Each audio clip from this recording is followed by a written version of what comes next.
जय जिनेंद्र। आज मैं सीए सुनील जैन और साथ में हमारे नवीन अध्यक्ष सीए राजेंद्र जी राका, हमारी सचिव अर्चना राका और भाई साहब के साथ में हम लोग आज Jain social group, Shwetambar social group के प्रोफेशनल यूनिटी ग्रुप के साथ में जो हमने एक नवीन प्रयास किया है कि हमारे सदस्य कुछ अनकही कुछ अनसुनी की श्रृंखला में आज हमारे एक और वरिष्ठ सदस्य सुरेश जी दीप्ता जी से मिलने के लिए हम आए हैं। कीमती गार्डन से तो आप सब परिचित ही हैं, बस जस्ट वहीं पर वो आप सब अपना निवास करते हैं। चलिए आज हम उनसे मुलाकात करते हैं और जानते हैं कुछ अनसुनी अनकही बातें। आइए।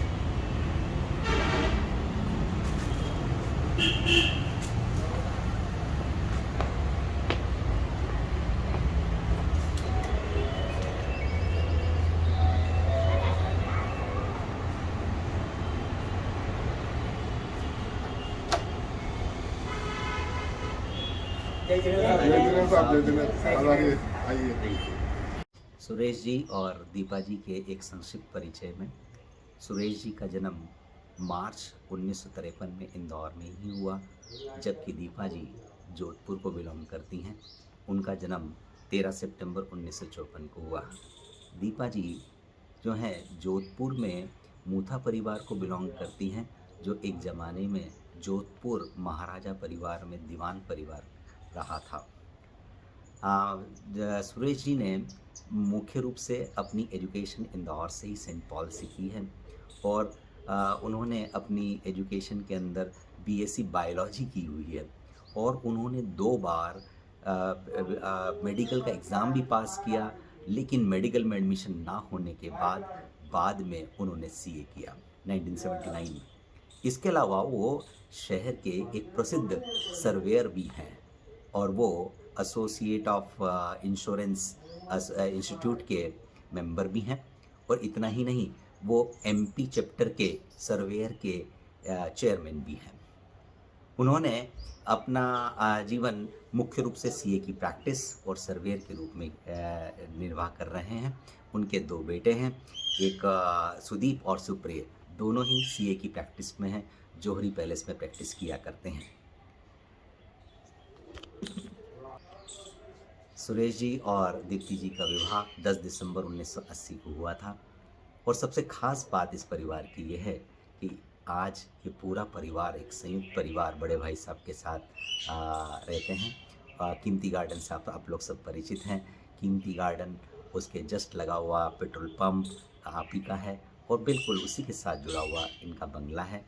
बहुत सुंदर बंगला है। आज हम इसके आगे उनसे मुलाकात करते हैं और बात करते हैं। और इस संक्षिप्त परिचय के बाद में अब हम सुरेश जी और दीपा भाभी से कुछ प्रश्न करेंगे ताकि उनके जीवन से संबंधित कुछ ऐसी बातें जो हम सबको कभी मालूम ही नहीं थी उनसे जानने की कोशिश करेंगे। सादर जय जिनेंद्र साहब। जय जिनेंद्र, सादर जय जिनेंद्र। सुरेश जी, दीपा जी, आपकी हॉबीज के बारे में बताइए जो आप लगातार परस्यू करते हैं। हम दोनों की वैसे कॉमन हॉबीज हैं। हम पुराने ओल्ड सॉन्ग्स सुनते हैं और गाते भी हैं, डुएट गाते हैं। इसके अलावा हम छुट्टी के दिन पिकनिक भी मनाते हैं और इसके अलावा हम ट्रेवलिंग भी बहुत पसंद करते हैं। पर्सनली कुछ और पर्सनली मेरा एक इस पे अलग से हॉबी और है कि मैं रेगुलर स्विमिंग करता हूँ। तो आपके जैसे पर्सनल स्विमिंग करते हैं तो भाभी आपकी भी कोई ऐसी पर्सनल अलग से भी कोई हॉबी है क्या?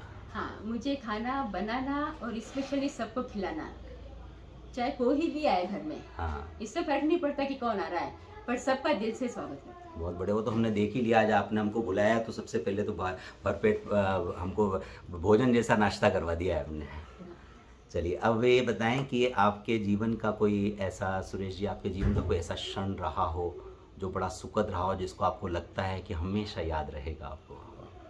मैं कॉलेज टाइम में फ्लाइंग करता था। अच्छा। तो फ्लाइंग में मैंने सोलो फ्लाइंग किया है, इंडिपेंडेंट प्लेन उड़ाया। Very nice. इसके अलावा मैंने ग्लाइडिंग भी की है। अरे वाह। हाँ। तो ये आपने कहाँ से सीख लिया? ये मैंने इंदौर एयरपोर्ट पे इंदौर फ्लाइंग क्लब का मैं मेंबर था। अरे वाह। और उसमें मैंने ये सब सीखा है। हाँ हाँ। दीपा भाभी, आपका कोई जीवन का कोई सुखद क्षण? मैंने भैया अपनी भजन की जैन भजन की सीडी बनाई थी और उसमें मेरा पूरा परिवार वहाँ पे स्टूडियो में तो मौजूद था। अच्छा, स्टूडियो में जाके बनाई स्टूडियो में आपने? बनाई थी पूरी, अच्छा अच्छा। तो वो मुझे ओके। हमेशा याद रहेगा। कितनी पुरानी बात है ये कम से कम 20 साल पुरानी है। अच्छा, बहुत बढ़िया। वो सीडी हमारे जेनसोशल ग्रुप को भी आप उपलब्ध कराइएगा। बिल्कुल जरूर करेंगे। सुरेश जी, आपके जीवन का कोई टर्निंग पॉइंट जिसने आपके पूरे जीवन को बदल दिया? मैं शुरू में बायोलॉजी लेके पीएमटी मैंने पास किया, 2 बार पास किया। एडमिशन की मेन लिस्ट में भी था, लेकिन मेरा एडमिशन नहीं हुआ। सिर्फ 2 मार्क्स से जनरल कोटा कम होने से मैं एडमिशन नहीं पा पाया। तो उसके बाद मुझे फिर मैं सीए में आया और मैंने सीए किया। मतलब करियर ही बदल गया आपका मेरा वहाँ से। पूरा करियर बदल गया और लेकिन यहाँ आने के बाद मैं सीए में खुश हूँ। Very nice. भाभी जी, आपका भी कोई ऐसा टर्निंग पॉइंट रहा हो जीवन का? अच्छा, आप कोई ऐसा व्यक्ति आपके जीवन का जिससे आप बहुत प्रभावित रहे हैं या रहे हैं, ऐसा कोई व्यक्ति है? वैसे तो कई लोग मेरे मतलब रिगार्ड्स वाले हैं, लेकिन पेरेंट्स भी मेरे बहुत अच्छे थे। लेकिन आज के परिवेश में मैं मेरे बड़े भाई साहब से बहुत प्रभावित हूँ। पूरे परिवार को संभाल के रखे हुए हैं और वंदनीय है। भाभी जी, आपका? मुझे शास्त्री जी भी बहुत पसंद है। मतलब लाल बहादुर जी लाल शास्त्री? बहादुर जी अच्छा शास्त्री, अच्छा। उनके सिद्धांत और मोदी जी, क्या जिसने खास देश बात? को कई कीर्तिमान स्थापित किए और नई गतिविधि। हम्म, हाँ। दीपा भाभी, आपके जीवन में कोई इच्छा है जिसे आप पूर्ण करना चाहती हैं? जो मैंने 20 साल पहले सीडी रिकॉर्ड की थी, अब एक इच्छा और है कि ऐसी बड़ी स्तर पे सीडी मतलब मैं तैयार करूं और जैन समाज के लिए तो अब उसमें क्या देरी है, कर सकते हो आप तो बिल्कुल काम कर सकते हैं, जरूर कर सकते हैं। भाई साहब, आपकी कोई ऐसी इच्छा हो? मेरी ये इच्छा है कि ये जो इच्छा रखती है वो पूर्ण हो।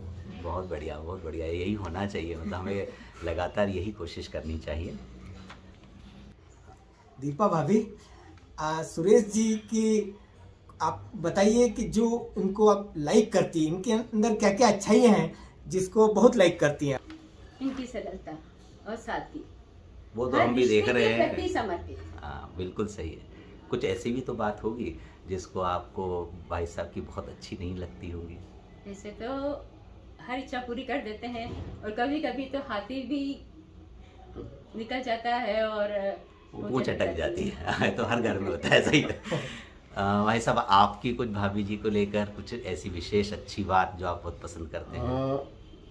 मतलब मैं जो भी चाहता हूँ, ये जो सोचता हूँ, उसके पहले ये कंप्लीट करके रखती क्या बात है, क्या बात है। है। और मतलब हमेशा हर चीज़ के लिए तैयार रहती है। अगर वाकई ऐसा है तो मैं ऐसा कहना चाहूँगा कि जीवन में इनके आने के बाद जो आपने जीवन की प्रगति करी और सब कुछ देखा है, उसको लेकर आप कुछ इनके लिए कह पाएंगे कि 2 लाइन में? जरूर। यूँ तो क्या बताऊँ, एक गाने की लाइन से बता सकता हूँ। बता दीजिए, बहुत बढ़िया। तू है तो दुनिया कितनी हंसी है, जो तू नहीं तो कुछ भी नहीं है। वेरी गुड, बहुत ही बढ़िया, बहुत बढ़िया। भाई साहब, अभी जी आप तो इस उम्र के इस पड़ाव पे पहुंच गए हैं कि अब तो आप दादा दादी भी बन गए हैं। ऐसे में आप देखते होंगे कि जो नई जनरेशन है उनमें कुछ कमी महसूस करते होंगे, तो आप नई पीढ़ी के लिए कोई संदेश देना चाहेंगे? वैसे आज की जो जनरेशन है, वो जनरेशन में एक वो जो अफेक्शन वाली बात है, वो थोड़ी सी कमी है। मैं चाहता हूँ कि जो प्रेम भाव पुराने लोगों में रहा है वो नई जनरेशन में भी रहे तो अच्छा है। जो भी रिश्ते निभाए दिल से निभाए। बिल्कुल ठीक बात है, बहुत बढ़िया। उन्होंने दंपति इनसे हमने बात करी, कीमती दंपति जी से बात करी, और आपने देखा कि कितने सरल हैं। हम तो सोच रहे थे कि शायद इतने सीनियर होने के बाद में, इतनी ऊंचाइयां लेने के बाद में कुछ और ही भाव होंगे, लेकिन यहाँ के मालूम पड़ा कितने सरल हैं। वाकई मज़ा आ गया। हाँ, अंत में एक क्वेश्चन और मैं आपसे जानना चाहूँगा कि आप इतना अच्छा गाना गाते हैं, तो क्या आप हम ग्रुप के लिए कोई गाना गुनगुना के बता सकेंगे क्या?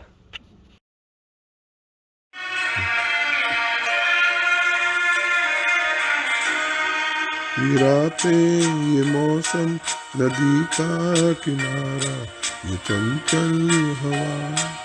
ये रातें, ये मौसम, नदी का किनारा, ये चंचल हवा।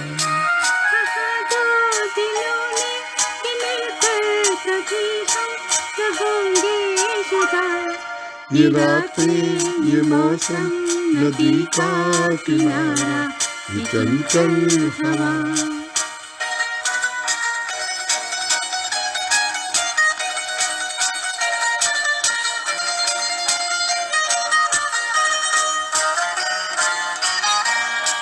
ये क्या बात है आज की चांदनी में,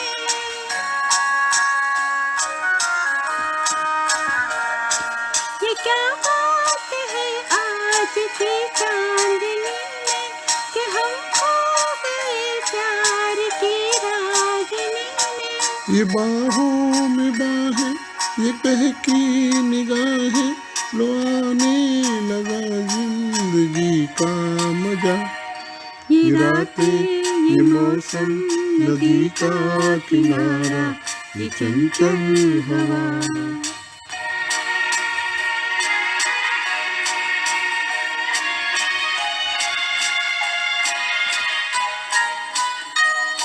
सितारों की महफिल में करके इशारा,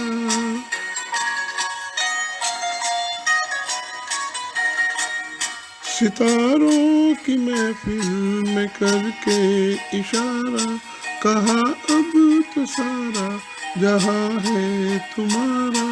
मोहब्बत जवां हो, खुला आसमां हो, करे कोई दिल आरज़ू और क्या। ये रातें, ये मौसम, नदी का किनारा, ये चंचल हवा।